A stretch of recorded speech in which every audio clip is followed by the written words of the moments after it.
Okay, looks like I get a little bit of time to read between classes. So here we go, continuing on with the chapter on ecomusicology, non-human agency. Messiaen's dedication appears to be aligned with Cook's analysis of agency in the first movement of George Crumb's Ancient Voices of Children. Quote, the song engaged with the world through a negotiation of identity, agency, territory, and survival. That is to say, the song enacts an acoustic and specifically vocal ecology, end quote. Crumb's music accomplishes this by enacting a familiar nocturnal soundscape and its vocal ecology. When crickets have voice, humans are mute, and vice versa. Since music provides the listener and other musicers with an opportunity to construct meaning, especially when it comes to human relationships, giving agency to crickets, even when not actually present, produces a way to think through music about our relationship to nature. It may be that non-human animals make music purposefully, teach and learn music, and can change music for their own reasons. Historically, Satis Coleman, in 1922, suggested some animals teach music to their young. More recent scholarship suggests some animals' musicking is instinctive and some is learned, including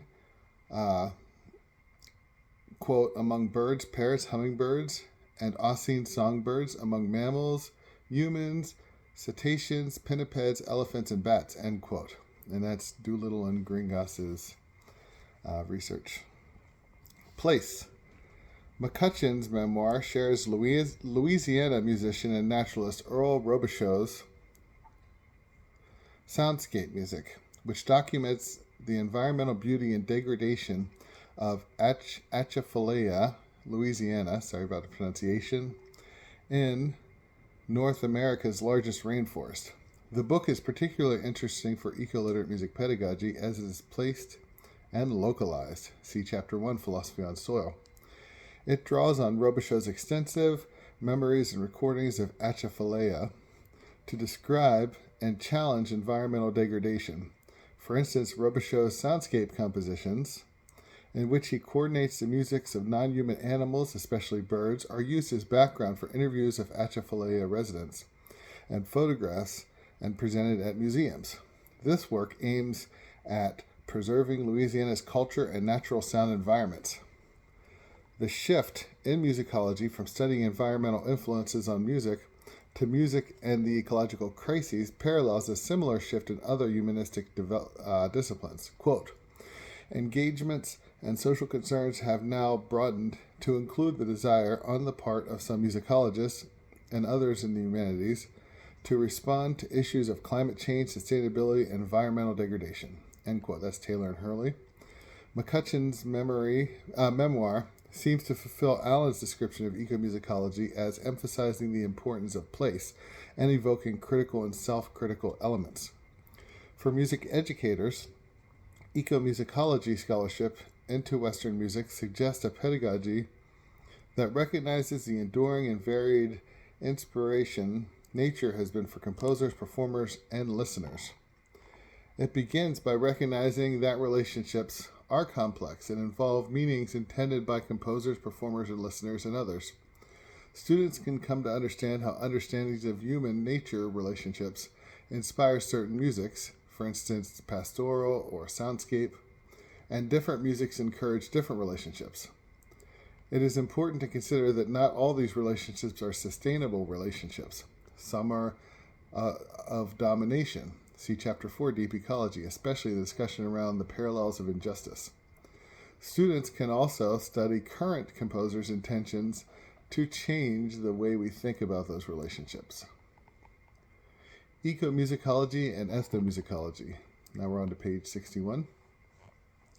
Many ecomusicologists study non-Western musical cultures. Studying non-Western cultures can provide insight into various ways people can understand human-nature relationships and help Western music educators avoid ethnocentrism. The ways we conceive music and nature are culturally specific. Western cultures, especially the urban normative and ideology dominated at universities, seem to reinforce a dichotomy between humankind and nature, but many cultures, including Gekische Suya, of Brazil, the Yorme of Mexico, Aboriginal Australians with music using gum leaf, and Chinese with Yuan Shengtai Mingjie, original ecology folk song, offer more of a relational perspective. Again, sorry for all my pronunciations. The Yorme perceive relational identities, solidarities, and obligations between human and non-human entities. And that's from Simonet. Their nature is lived in, understood as it is experienced. Aboriginal gum leaf instruments exemplify the close relationship between musician and plant. And that's from Ryan. Though invented by educated urbanites, Yuan Shentai Mingjie emphasizes the relationship of culture and environment, and that's from Reese.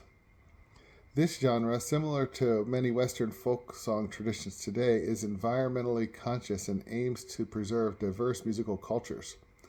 Experienced nature is essential to cultivating ecological consciousness, rooted in place and living on soil. Singing and using naturally occurring instruments, a practice originating in the 1920s with Saz Coleman's Pedagogy, might be a good place to begin living on soil.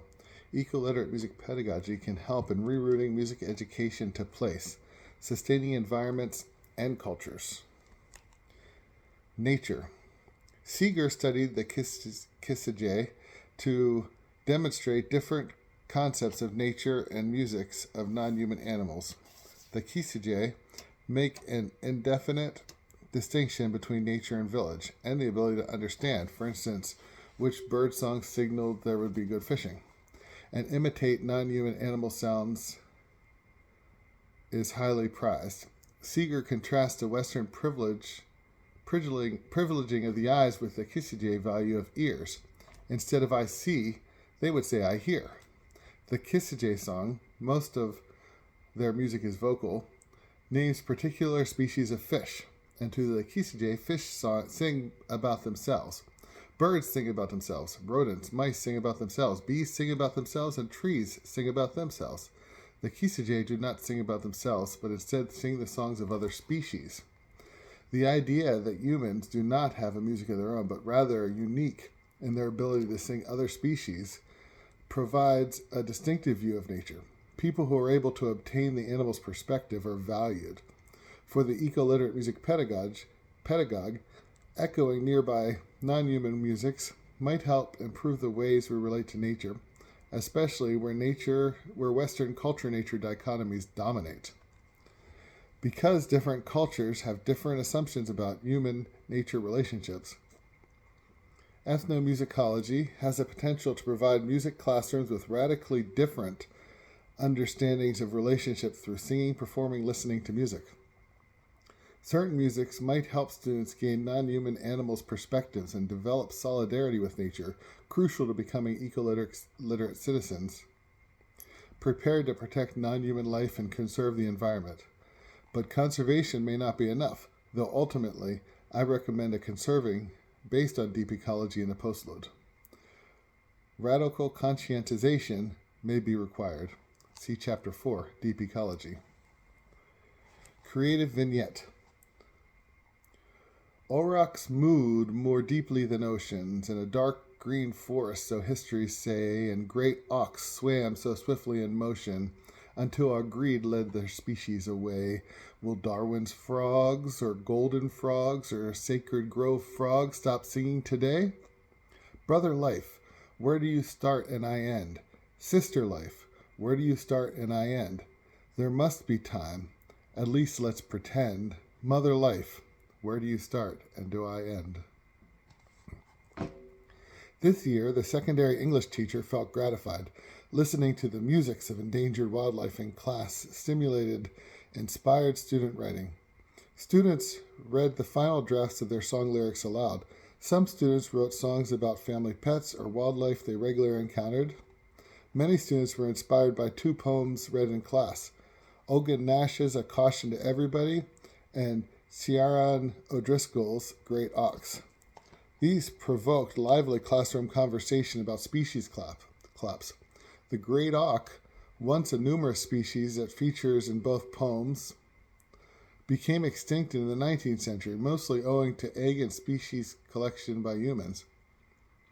Today, amphibians face the greatest threat of extinction, and students discuss the critically endangered Chilean Darwin's frog, and the Panamanian golden frog, and the extinct golden toad. Many students' lyrics were read about the thrill of an eastern gray tree frog, a species that's abundantly local, to honor the amphibian soundscape in which they find themselves. Once plentiful species are facing extinction because of human actions, for instance, unsustainable farming, suburbanization, spreading invasive species, and some scientists are calling our current Anthropocene epoch the sixth extinction.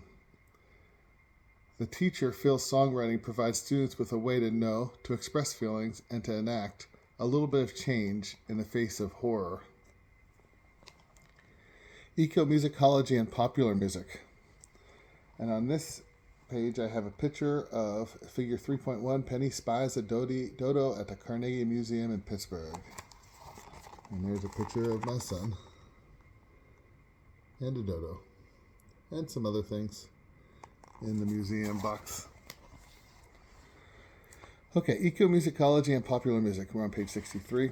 Possibly the first environmental activist song, Woodman, Spare That Tree, written in 1837 by George Morris and Henry Russell, was connected to the American Transcendentalist movement. In 1966, Pete Seeger wrote the first album dedicated to environmental activism, God Bless the Grass. A number of popular music examples were discussed in the Intro to Western Music, shared in the Reflection, for instance, will.i.am's SOS. Many popular musicians advocate environmental activism. For instance, Michael Jackson's music, including Earth Song, addressed racism, poverty, and environmental degradation. Hip-hop can be used to explore issues of the city's industrial decline, environmental waste, and how citizens are responding to these issues. That's Ferrugia and Hay. Interdisciplinary artists such as Bob Wiseman are using song along with other arts, puppet theater, film, and comedy, to illustrate ecological concerns in a way that engages audiences. In eco-literate music pedagogy, teachers can provide students with an opportunity to write songs that address environmental concerns. While musical experiences can help teaching through songwriting, by focusing on lyrics, a degree in music education is far more necessary than to facilitate meaningful experiences. Western is far from necessary. Western culture is one of the few, maybe only, in which only musicians perform music, and there's no reason to believe that our professionalization is sustainable. It was Illich's classic deschooling society that first challenged professional schooling. Sustainable practice. Popular music activities seem fundamentally unsustainable, and ecomusicologists studying popular musicking have contributed to the issue of sustainability. Unsustainable energy use presents a problem for large global and local participatory musicians. As Pedagogy states, quote, rock and roll is energy intensive, and he calls the belief that local musical cultures are sustainable today a romantic notion. Quote, developing more sustainable ways of life is difficult in a world where culture is increasingly independent of place.